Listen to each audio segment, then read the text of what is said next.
नमस्कार, मी लतिका। आज मी तुम्हाला जेवताना तोंडी लावायसाठी मस्त अशी रेसिपी बनवून दाखवणार आहे। त्यासाठी बघा मीडियम आकाराचे 2 कांदे मी असे उभे पातळ कापून घेतलेले आहेत। बारीक कापले तरी चालतील, पण शक्यतो जेवढं होईल एवढं पातळ कापून घ्यायचे।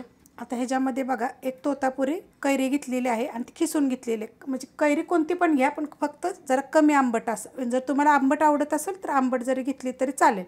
ही अर्धी घेतलेली आहे कैरी।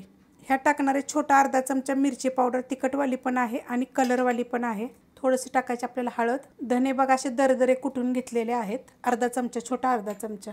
चवीप्रमाणे टाकायचे ह्याच्यामध्ये मीठ आणि ह्याच्यामध्ये 3 चमचे मी गूळ घेतलेला आहे, बारीक चमचे, मोठा नाही। मोठा चमचा जर घेतला तर एकच घ्यायचा आणि हे सगळं एकजीव करायचं, चांगलं मिक्स करून घ्यायचं असं दाबून दाबून। मस्त बघा असं मी दाबून दाबून मिक्स केलेलं आहे, एकजीव झालं पाहिजे। जे गूळ म्हणा, मीठ, मिरची सगळं जे टाकलेलं आहे त्याची चव चांगली ह्याच्यामध्ये मुरली पाहिजे। त्यासाठी कांदा जेवढा होईल एवढा पातळ कापा। त्याच्यामध्ये टाकणारे थोडीशी कोथिंबीर आणि ती पण आपल्याला चांगली मिक्स करून घ्यायची आहे। मस्त बघा आता कोथिंबीर टाकल्यानंतर मी मिक्स करून घेतलेलं आहे। हे एक नाही, जी बनवले का नाही जेवताना तोंडी लावायसाठी, हे तुम्ही फ्रीजमध्ये 4 ते 5 दिवस ठेवून खाऊ शकता। इतकं छान लागते ना चव, करून बघा।